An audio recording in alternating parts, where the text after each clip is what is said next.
ನಮಸ್ಕಾರ ಎಲ್ರಿಗೂ. ಸಿಂಪಲ್ ಆಗಿ ರೆಡಿ ಆಗುವ ಈ ಟೊಮೆಟೊ ರಸಂನ ಟ್ರೈ ಮಾಡಿ. ಈ ಚಳಿಗಂತೂ ಹೇಳ್ ಮಾಡಿಸಿರೋ ರೆಸಿಪಿ. ಏನೇನೆಲ್ಲ ಇಂಗ್ರೀಡಿಯೆಂಟ್ಸ್ ಬೇಕಾಗುತ್ತೆ ನೋಡೋಣ ಬನ್ನಿ.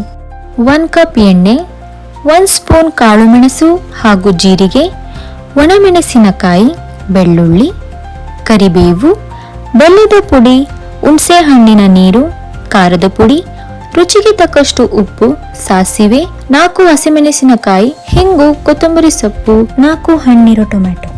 ಮೊದಲು ಒಂದು ಪ್ಯಾನ್ಗೆ ಕಟ್ ಮಾಡಿರೋ ಟೊಮ್ಯಾಟೊ, ಹಸಿಮೆಣಸಿನಕಾಯಿ, ನೀರು ಸೇರಿಸಿ ರುಚಿಗೆ ತಕ್ಕಷ್ಟು ಉಪ್ಪು, ಬೆಲ್ಲದ ಪುಡಿ ಹಾಗೂ ಅರಿಶಿಣ ಸೇರಿಸಿ ಚೆನ್ನಾಗಿ ಕುದಿಸಿಕೊಳ್ಳಿ.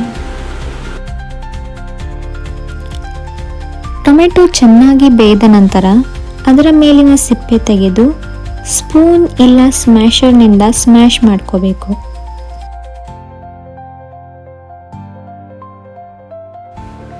ನಂತರ ಮಿಕ್ಸಿ ಜಾರ್ಗೆ ಕಾಳು ಮೆಣಸು ಹಾಗೂ ಜೀರಿಗೆ, 1 ದೊಡ್ಡ ಗಾತ್ರದ ಬೆಳ್ಳುಳ್ಳಿ, ಒಣಮೆಣಸಿನಕಾಯಿ ಮತ್ತು ಕೊತ್ತಂಬರಿ ಸೊಪ್ಪು ಹಾಕಿ ಪೇಸ್ಟ್ ಮಾಡಿ ಸೈಡಿಗೆ ಇಟ್ಕೊಳ್ಳೋಣ.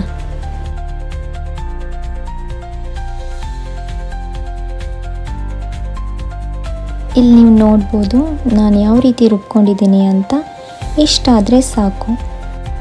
ಈ ಕಡೆ ಒಗ್ಗರಣೆ ಮಾಡೋಕ್ಕೆ ಒಂದು ಪಾತ್ರೆ ತಗೊಳ್ಳೋಣ. ಅದರಲ್ಲಿ ಸ್ವಲ್ಪ ಎಣ್ಣೆ ಹಾಕಿ, ಎಣ್ಣೆ ಕಾದ ನಂತರ ಸಾಸಿವೆ, ಜೀರಿಗೆ, ಜಜ್ಜಿಟ್ಕೊಂಡಿರೋ 4 ಬೆಳ್ಳುಳ್ಳಿ, ಒಣಮೆಣಸಿನಕಾಯಿ, ಸ್ವಲ್ಪ ಹಿಂಗೆ ಹಾಕಿ ಚೆನ್ನಾಗಿ ಮಿಕ್ಸ್ ಮಾಡೋಣ. ನಂತರ ಮಾಡಿಟ್ಕೊಂಡಿರುವ ಮಸಾಲೆ ಮತ್ತು ಟೊಮೆಟೊ ಪೇಸ್ಟ್ ಹಾಕ್ತಾಯಿದ್ದೀನಿ. ಇಲ್ಲಿ ನೀವು ನೋಡ್ಬೋದು. ನಿಮಗೆ ಎಷ್ಟು ಬೇಕಷ್ಟು ನೀರು ಸೇರಿಸ್ಕೊಳ್ಳಿ.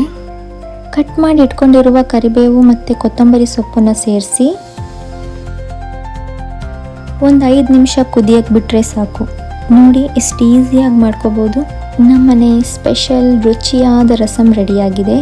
ಇದನ್ನು ಬಿಸಿ ಬಿಸಿ ಅನ್ನದ ಜೊತೆ ತಿಂದರೆ ಏನು ಸೂಪರ್ ಆಗಿರುತ್ತೆ ಗೊತ್ತಾ.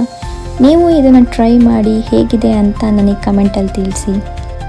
Thank you.